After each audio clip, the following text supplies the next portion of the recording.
Hello and welcome back to my YouTube channel. In this video, I'll be sharing my experiences dealing with difficult clients. I'll also share some tips on how to deal with clients in general when it comes to things like negotiation and pricing. If you haven't yet subscribed, make sure you do that. Like, share, comment, subscribe, all that jazz. Thanks. In my 10 years as a career artist, I've dealt with all kinds of clients, the lows, the highs, from Fiverr to Hollywood studios, and I'd love to share some of my experiences. I have two stories in particular that I'd love to share.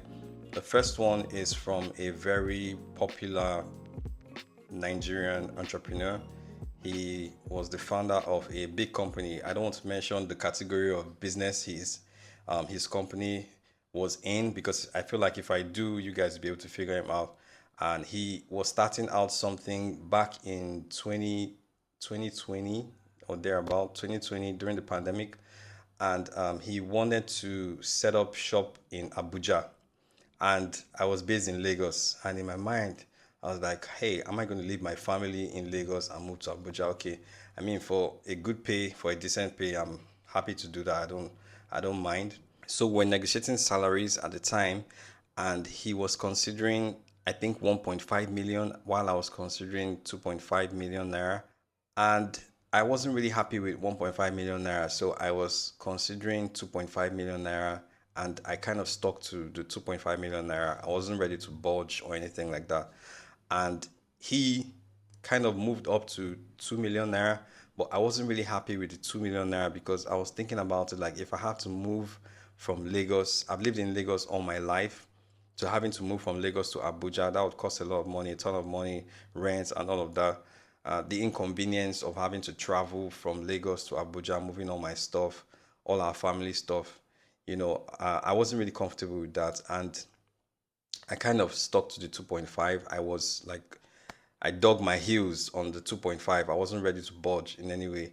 But he said something that I'll never forget. I remember he said a couple of things. Some of the things he said was 2.5 million is a lot, and he was already paying his execs, the execs of his company, 2.5, like around that range. So why would he pay an artist the same range as his execs? That was what he said. And I was like, man, I know the value that I'm bringing to this company. This is a startup, yes, I understand that, but I'm bringing a lot of value and experience. So we're having back and forth negotiating on the phone. It was a phone call, pretty long phone call. And he noticed that I wasn't going to budge. And he said something that I'll never forget. He said that he would rather hire artists in Burbank, and pay them that amount of money that I was requesting for, than hire me. And I was like, I didn't see anything on the call. I just, took it in. I took the jab. I took the jab, and I was like, okay, fine. If that's what you want to do, that's cool. And the call ended, but I never forgot those words he said, because it just kept on ringing in my head. At the time, I don't think I had gotten calls from Disney or anything like that. I think I'd probably gotten a call from Disney, but I'm not sure. I'm not sure. I think it was around the period I got a call from Disney. I don't know if it happened before this call with him or not. So he said those words to me, and it was really painful to hear them. I thought about it. I thought about it a lot, and it kind of was a resolve for me to improve my skill level, to be comparable to artists in Burbank, and in a way, it was like poetic justice, because the studios from Burbank ended up hiring me. He kind of prophesied into my life by saying those things, because that eventually led to the studios from Burbank and Hollywood reaching out to me. The second story happened not too long ago. I think it happened in October 2024, last year. And someone reached out to me, an artist, a fellow artist in the industry. And when he sent me the email, like, what am I up to, and if I'm open to collaboration, to work.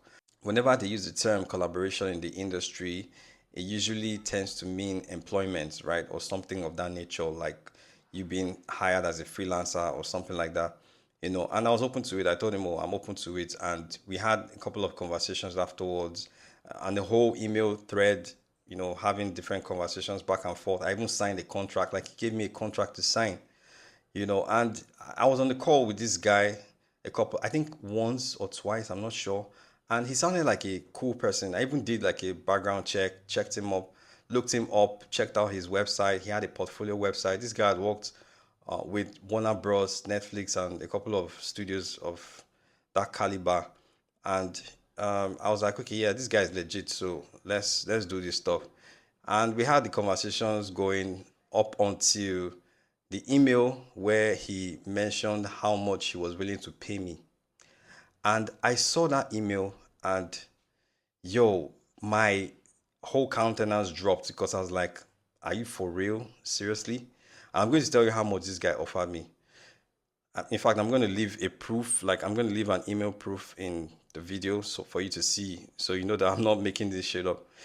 This guy offered me, he said something around the lines of he's hiring, like, this is out of pocket, this is a project out of pocket. And they said, people say this thing a lot where that, when they are starting stuff out, and I hear this a lot, and I don't have any problem with it. If you're starting stuff out, it's cool.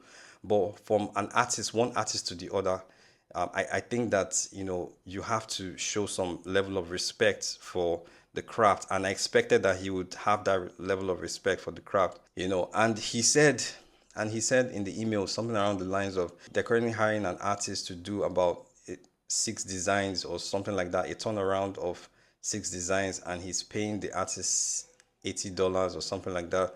And if I would do the same thing for, if I would do a turnaround of 3 characters or something like that, that he would pay me $60. And I was like, what? $60? Really, bro? Like, are you for real? You work in the industry, you know how much people are paid. I've hired artists locally for way more than that amount, way more than that price. And I have this thing where I try to look out for artists. I've rejected a lot of jobs because of artists, because of upcoming artists. And I don't want to brag or make this thing about me, but I know what it's like to start from scratch. I know what it's like to be upcoming. And it would be very unfair for me to take all the jobs out of the hands of upcoming artists, or do something where I take these jobs and then I undercut them just so I can make as much profit from the job, simply because I am in a position to get it. Like, that's not something I do at all. I don't like artists being underpriced. I hate it so much. So when I saw this thing, I was really pissed, and I replied him. I sent him a reply, and somewhere along the lines of, bro, this is really meager. Like, how would you underprice your fellow artists like this?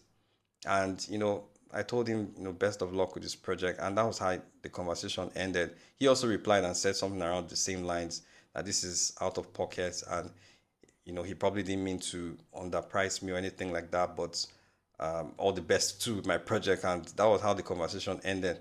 So I said that to say this, that if you are an artist looking to hire a fellow artist, or maybe you're not even an artist, you're probably a producer or some business person looking to hire an artist, do not undervalue artists. Don't pay them cheap. I guarantee you that that artist you are paying cheap is going to might collect it because he's desperate, but will end up messing up your work because he's going to collect many other cheap work like that, and you end up not getting anything done. So it doesn't benefit anybody. It doesn't benefit the artist because it's underpriced. It doesn't benefit you as a business person because you would end up with troubles and hassles down the way. So here are some tips in dealing with clients. First of all, let me say that you need to avoid clients that pay you cheap or clients that undervalue your service. Those clients will deal with you.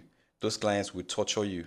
Those clients will ask for heaven and earth and will not be willing to pay you a dime extra for extra work that you do. And you need to be able to charge for extra work.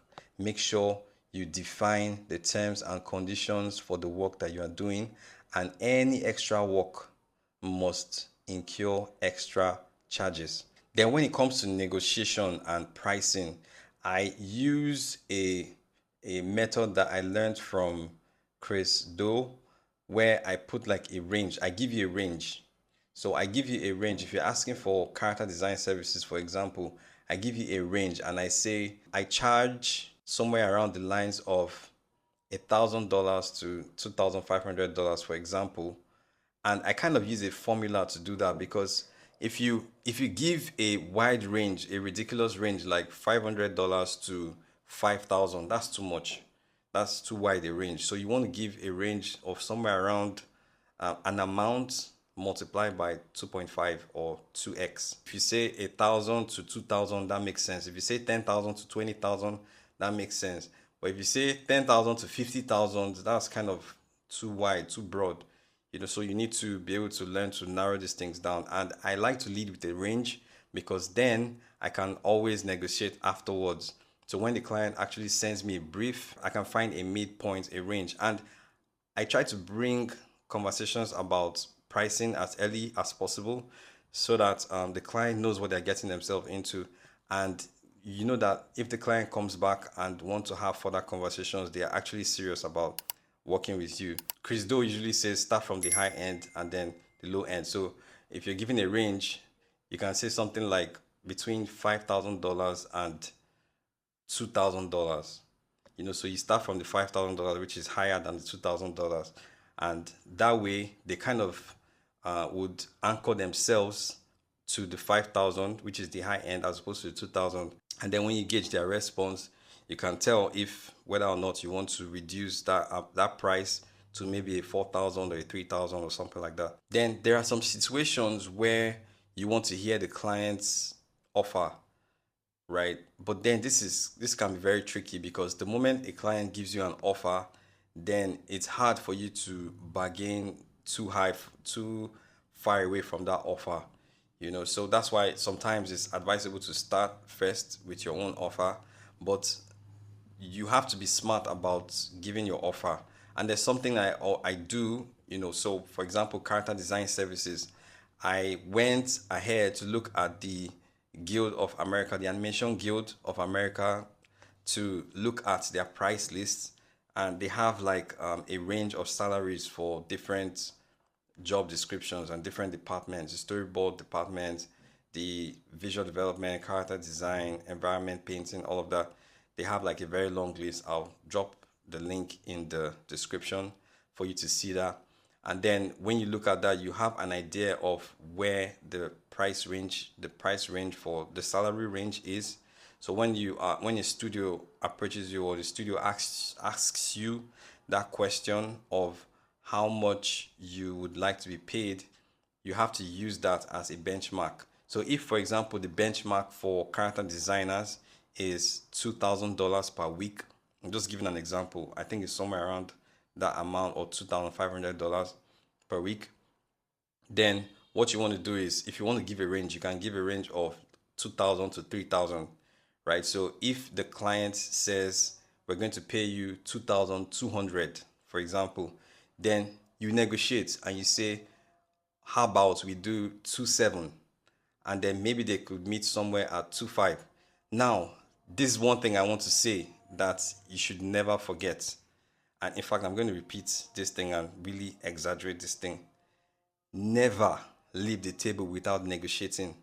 If a client gives you an offer, never leave the table without negotiating, without a counter offer. Always give a counter offer. Always give a counter offer. Always give a counter offer. Always give a counter offer, because the client will never bring their best offer to the table. So you have to negotiate for your own self. You have to look out for yourself. You giving a counter offer is you looking out for yourself. The studio will look out for themselves. That's their work. They have a whole accounting department and production department that is responsible for making sure that they reduce the budget. Don't be scared. I'm telling you this thing, it always works. Don't be scared of giving a counter offer. It never goes wrong.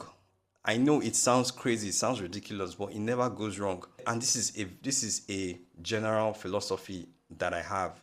I don't care if you're offering me a $10 million job. I will always give you a counter offer. I don't care how much you want to pay me. If you want to pay me $100 million, I will give you a counter offer. I'll give you a counter offer of 120 or 150, and then somehow we'll meet, in the middle, somewhere in the middle. But I never ever take the offer that is given to me at first. I've learned this thing from even from the very first job that I took, that I was given. The very first service I did way back in 2014, when a bank hired me to do illustration. They asked me how much I wanted to be paid. I said I think it was something ridiculous like 10,000 naira, and the guy told me to double it to 20,000 naira. And in my mind, I felt so happy and elated because I'm like, yo, but it's possible that they were willing to pay me as much as 200,000. Always give a counter. That's my philosophy. I hope with these few points you guys have learned something. Make sure you like, share, comment, subscribe. If you have any questions, I will be sure to answer them, and I'll see you guys in the next video.